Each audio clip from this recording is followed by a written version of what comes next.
तो हमने आपको बताया कि हम लोग टेस्ट वर्ब को दो तरीके से यूज कर सकते हैं, एक स्वाद चखना के अर्थ में और एक किसी चीज का स्वाद कैसा है ये बताने के लिए।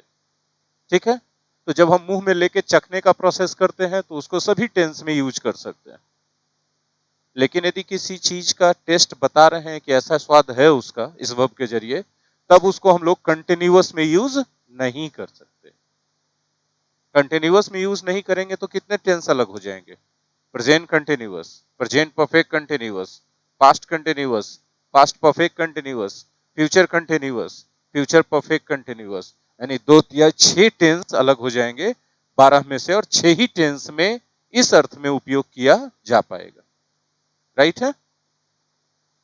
जब हम कंटिन्यूअस बोलते हैं तो कंटिन्यूअस कहीं भी आ गया, परफेक्ट कंटिन्यूअस भी हो गया तो वो कंटिन्यूअस ही है, वहां भी उपयोग नहीं होगा प्यारे बच्चों। जैसे हम बोलते हैं गन्ना मीठा लग रहा है, तो ये तो गन्ना का क्वालिटी बता रहे हैं, तब यहां पर आ गए हम लोग, आ गए ना, तब उसको कंटिन्यूअस में यूज नहीं करेंगे। हालांकि हिंदी है कंटिन्यूअस में, लेकिन अंग्रेजी में यदि हम बोलेंगे the sugar cane is tasting sweet, ये पूरी तरह से गलत होगा। इसके जगह क्या बोलना पड़ेगा? Taste, present indefinite. जो हिंदी में है उसके एक टेंस पीछे चले जाइए, हिंदी में प्रेजेंट कंटिन्यूअस है तो अंग्रेजी में प्रेजेंट इंडेफिनिट चले जाइए। क्लियर है सबको? आगे बात करते हैं।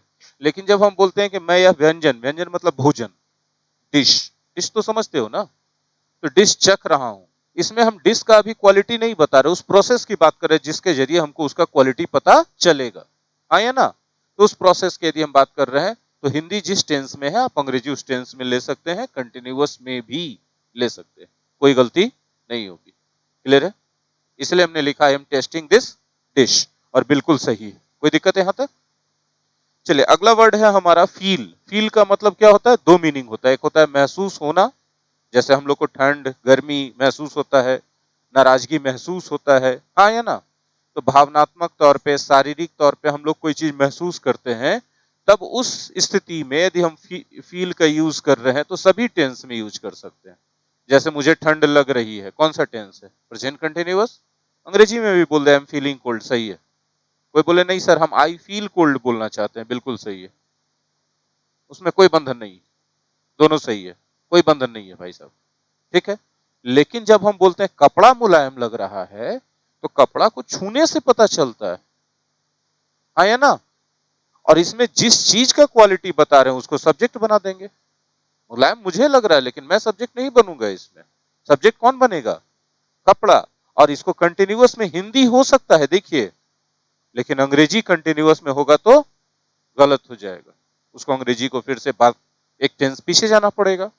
तो this cloth is feeling smooth की feels smooth, feels smooth. Clear है बात सबको? यहां तक कोई दिक्कत? किसी का शरीर छू के बोलते हैं कि उसका शरीर गर्म है ना, तो उसके शरीर के बारे में बात कर रहे हैं, हिज बॉडी फील्स हॉट या हीटेड। क्लियर है? आगे बढ़े। चलिए एक वर्ड है लव, इसका मीनिंग नहीं बदलता है, हिंदी मीनिंग सेम रहता है, प्यार करना। दो परिस्थितियां हो जाती है, प्यार हम लोग शारीरिक रूप से कर सकते हैं और प्यार हम लोग भावनात्मक रूप से कर सकते हैं। यहाँ सेंटेंस एग्जांपल में मैंने हिंदी सपोर्ट नहीं दिया है आपको, पूछे क्यों? ये समझने की चीज है। I am loving my country जब आप बोलते हैं, क्या आप अपने देश को शारीरिक रूप से कभी भी प्यार कर सकते हैं? वो जब भी होगा एक भावना होगा, हाँ या ना? तो जब हमेशा ये भावना ही होगा तो इसको कंटिन्यूअस टेंस में लिख सकते हैं क्या? क्योंकि साफ साफ लिखा है कि कंटिन्यूअस टेंस में भावना के रूप में यूज नहीं होगा। हाँ शारीरिक रूप से प्यार का बात कर रहे हैं तो सभी टेंस में होगा, उसमें कोई दिक्कत। तो जब बोलते हैं लविंग माई कंट्री, मैं अपने देश को प्यार कर रहा हूं, बताओ तो देश को शारीरिक रूप से कैसे प्यार कर सकते हो? नहीं कर सकते हो, है ना? वो हमेशा एक भावनात्मक प्यार होता है, हाँ या ना बोलो? इसीलिए कंटिन्यूअस टेंस का उपयोग क्या हुआ? पूरी तरह से गलत हो गया, और उसी की जगह यदि हम प्रेजेंट इंडेफिनिट टेंस का उपयोग कर दिए तो सही हो। लेकिन यदि हम बोलते हैं आई एम लविंग माई सन, तो हो सकता है कि नहीं? हाँ, बेटे से जो प्यार है उसकी शारीरिक अभिव्यक्ति भी हो सकती है, उसको गले लगाना, उसका बाल सहलाना, उसको चूमना, उसको अपने हाथों से खाना खिलाना, हाँ या ना? मसाज देना, this is physical expression of love. आप यहाँ पर कंटिन्यूअस उपयोग कर दिए, सही हो गया। बस खाली इतना पता चला कि अभी आप जो बात कर रहे हैं वो अपने फिजिकल एक्सप्रेशन की बात कर रहे हैं। लेकिन बोलते हैं आई लव माई सन, ये क्या है? इमोशन है, इमोशन है, राइट? और इमोशन है तो फिर कंटिन्यूअस नहीं ला करके क्या ला रहे हैं? इंडेफिनिट ला रहे हैं। कोई दिक्कत है किसी को?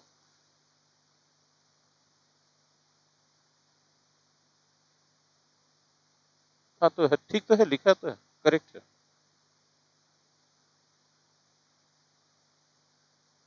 तो जो आपका डिमांड रहेगा वही दीजिएगा ना। कोई भी टेंस कर सकते हैं, तो कोई भी टेंस का मतलब जो मांग रहा है यहाँ पे टेंस सिचुएशन के हिसाब से वही ना। अभी प्रेजेंट में वो काम जारी है, चखने का काम, तो कौन सा टेंस यूज करेंगे, है ना? मैं अपने घर में हमेशा नया व्यंजन व्यंजन मैं चखता हूँ, आप बोलिए, प्रेजेंट इंडेफिनिट होगा। ऐसा नहीं ना है कि सिचुएशन प्रेजेंट कंटिन्यूअस का है तो कोई भी यूज कर सकते, तो प्रेजेंट इंडेफिनिट प्रेजेंट परफेक्ट घुसा दीजिएगा। आप समझ गए मेरी बात? जो कोई भी टेंस यूज कर सकते हैं, मतलब जिस टेंस का सिचुएशन डिमांड कर रहा है वो टेंस यूज कर सकते हैं। और यहाँ डिमांड कर रहा है कंटिन्यूअस का, लेकिन कंटिन्यूअस यूज कर नहीं पा रहा है, गलत हो जा रहा है। वो डिफरेंस समझ में आ गया बच्चे? चलिए आगे बढ़ते हैं। हम लोगों ने देखा टेस्ट को, फील को, लव को, और अगला वर्ड हम लोग कौन सा देख रहे हैं? थिंक देख रहे हैं। थिंक का मतलब होता है सोचना, हम सब लोग जानते हैं जनरल सेंस में थिंक का क्या मतलब होता है, आप बिल्कुल जानते हैं, सही। इसको जैसे चाहिए वैसे यूज कीजिए, जो टेंस का सिचुएशन डिमांड करता है वो टेंस यूज कीजिए, कोई गलत नहीं होगा मेरे प्यारे बच्चे। मेरी बात समझ में आ रही है आपको? लेकिन एक और मीनिंग इसका हो जाता है, बोलते हैं ना मुझे लग रहा है कोई झूठ बोल रहा है, तो ये आपको लगता है मतलब क्या है? ये आपकी ओपिनियन है, ये आपकी राय है, हाँ या ना? उस सिचुएशन में भी हम लोग थिंक का उपयोग कर रहे होते हैं। मेरी बात समझ में आ रही है आपको? जब हम अपनी ओपिनियन बताते हैं किसी के, मुझे लग रहा है कि आज कुछ बच्चे एब्सेंट रहेंगे क्योंकि टेस्ट है आज, ठीक है? तो जब हम बोलते हैं मुझे लग रहा है, मतलब क्या है? ये मेरी अनुभूति, मेरा खुद का ओपिनियन है ना? लगना। तो ये जब ओपिनियन बताते हैं, राय बताते हैं, तब थिंक को हिंदी में कंटिन्यूअस में उपयोग करें तो करें, लेकिन अंग्रेजी में कंटिन्यूअस में उपयोग नहीं कर सकते। यदि अंग्रेजी में करेंगे तो पूरी तरह से क्या होगा? गलत होगा। ठीक है, जैसे हम बोलते हैं वह एक नया व्यवसाय शुरू करने की सोच रहा है। ये सोच रहा है में ओपिनियन नहीं है, थिंकिंग प्रोसेस है, मेंटल एक प्रोसेस चल रहा है, राइट है? तो आप वहां कंटिन्यूअस यूज कर सकते हैं, ही इज थिंकिंग। सही है ये, बिल्कुल, वो सोच रहा है। लेकिन जब बोलते हैं कि उसे लग रहा है या मुझे लग रहा है, तो लगने का मतलब कि आपकी राय है, ये आपकी ओपिनियन है, आपकी एक प्रकार की एक क्या बोल सकते हैं, ओपिनियन है एक तरह से, है ना? तो जब आप वो बात करते हैं तो कंटिन्यूअस टेंस का उपयोग पूरी तरह से, और हिंदी वही रहेगा, लेकिन टेंस क्या हो जाएगा? कंटिन्यूअस एक टेंस पीछे चला जाएगा। आई होप कि अब क्लियर है सबको। नोट करना चाहते हैं सारे लोग? प्लीज नोट कीजिए।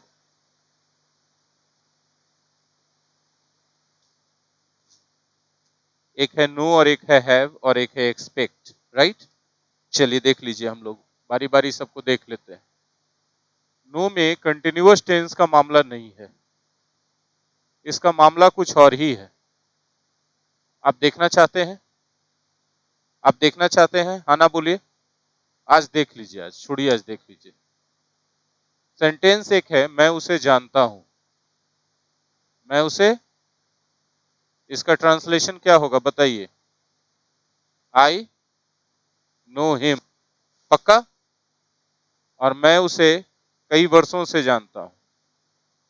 मैं उसे कई वर्षों से जानता हूं, हाँ या ना बोलो। तो क्या होगा? I know him for many years, यही ना होगा? देखिए भाई साहब, यहां पर आप थोड़ा सा गलती कर गए।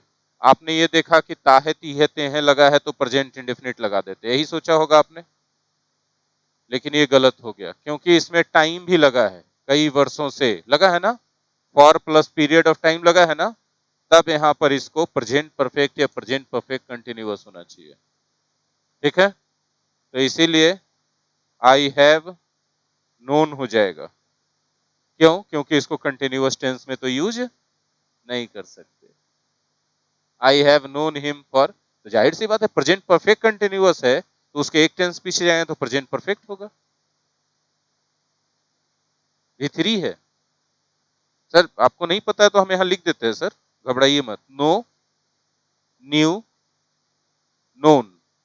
हमने बोला ना सर, आप लोग नहीं पढ़ रहे सर। नहीं पढ़ रहे सर, पूछिए क्यों। देखिए हमने आपको V1 V2 V3 का लिस्ट कितना पहले दिया था सर, बोलो आहू आहू। हम बिल्कुल डांटेंगे नहीं, हम बिल्कुल डांटेंगे नहीं, लेकिन एग्जाम जो थप्पड़ मारेगा उसकी गूंज बरसों तलक सुनाई देगी। ठीक है, हम मस्ती करवा देंगे लेकिन एग्जाम बहुत हालत खस्ती करवा देगा, सोच लेना। ये क्लियर है सबको? चलो अगला वर्ड हम लोग ले रहे हैं प्यारे बच्चों, हैव। कौन सा वर्ड ले रहे हैं? हैव। हैव का बहुत सारा मीनिंग होता है। इसमें जो सबसे पहला मीनिंग है उसको समझिए, वो मीनिंग है रखना। रखना का मतलब अधिकार या संबंध बताते हैं, राइट? तब इसको कंटिन्यूअस टेंस में यूज नहीं करते। यदि हम इसको इस स्थिति में कंटिन्यूअस टेंस में यूज करेंगे तो गलत हो जाएगा। एग्जाम्पल के तौर पर, मेरे पास कुछ अच्छी किताबें हैं, कुछ अच्छी किताबें हैं। I am having some good books. ठीक है, ऐसा लिखना गलत है मेरे प्यारे बच्चों। हैव से यहाँ पोजीशन या रिलेशन पता चल रहा है, इसलिए ये गलत है। आई हैव लिखना होगा। ठीक है, ये सही हो जाएगा। क्लियर है मेरी बात? हाँ ना बोलो। एक एग्जाम्पल और देख लो इसका। ठीक है, इसमें हिंदी सपोर्ट नहीं दे रहे इस एग्जाम्पल में, कहीं कहीं बीच में हिंदी सपोर्ट गायब करते हैं। धीरे धीरे आपको बिना हिंदी सपोर्ट के सेंटेंस समझने की आदत होनी चाहिए। पूछे क्यों? पूछिए। यूं कि एग्जाम में आपको जो क्वेश्चंस दिए जाते हैं उसमें कोई हिंदी सपोर्ट रहता है क्या? उसको आपको अपने दम पे हिंदी सपोर्ट लेके समझना पड़ता है। राइट है कि रॉन्ग है? इसीलिए यदि हम बोलते हैं he is having many friends, बोलिए सही है कि गलत है भाई साहब? गलत है। क्या गलत है भाई साहब? क्या होगा भाई साहब? हैव होगा, हैज होगा ना, ही के साथ ही हैज। अच्छा भाई साहब एक और हो जाए भाई साहब। हाँ, she was having fever, she was having fever. बोलिए भाई साहब, बोलिए ना भाई साहब। एकदम रॉन्ग है ना? उसको फीवर है, मतलब फीवर पोजीशन रिलेशन में उसके पास जो भी है। हैज होगा कि हैड होगा? पास्ट में है ना सर? देखिए ना सर। अच्छा एक सवाल मेरे मन में आता है, हाँ कभी कभी ख्याल आता था भाई साहब, अभी अमिताभ बच्चन के मन में। ठीक है, लेकिन आप मेरा तुलना वहां से किए हैं, इसके लिए बहुत बहुत थैंक यू, मेरा दिन बना दिए हैं आप। I have some good books, he has many friends, she had fever. कौन सा टेंस है? अच्छा चलिए हम आपको हेल्प कर देते हैं, V1 V2 V3 बता के कर दें। अरे हाँ ना बोलो ना। देखो भाई साहब, ये हैव है भाई साहब, ये हैड है भाई साहब, V3 भी हैड होता है भाई साहब, V4 हैविंग होता है भाई साहब, और V5 हैज होता है भाई साहब। अब बताइए I have some good books कौन सा टेंस है? हैव क्या है? V1 कौन से टेंस में यूज होता है? इसलिए कौन सा टेंस है? Present indefinite. बता रहे हैं ही हैज मेनी फ्रेंड्स, हैज कौन सा वर्ब है? V5 किस में होता है? इसलिए भी प्रेजेंट इंडेफिनिट। ये हैड है, हैड V2 में भी है V3 में है। इसको V2 वाला हैड माने कि V3 वाला? V2 वाला। पास्ट तो दोनों है, ये भी पास्ट है ये भी पास्ट है। इसको किसको V2 माने कि V3 माने? V3 क्यों नहीं माने? V3 होने के लिए कोई ना कोई ऑक्सिलरी वर्ब इसके पहले होना जरूरी। बिना ऑक्सिलरी वर्ब के V3 कभी नहीं होता। ठीक है, कभी सुने हैं he broken the chair? He has broken the chair, है ना? तो इसके पहले यदि कोई ऑक्सिलरी वर्ब मिलता तब इसको V3 माना जा सकता था। नहीं मिला तो इसको क्या माना जाएगा? V2 का मतलब कौन सा टेंस? Past indefinite. तो ये कौन सा हो गया? Past indefinite. तो आपके मन में जो मिथ बैठा हुआ है कि हैज हैव हैड रहेगा तो परफेक्ट टेंस चले जाएंगे, नहीं होगा। हैज हैव हैड के साथ भी थ्री भी चाहिए, तब परफेक्ट टेंस जाएंगे, वरना नहीं जाएंगे। बात क्लियर है सबको? तो आप क्या नोट करना चाहते हैं इन सब चीजों को? बिल्कुल कर लीजिए।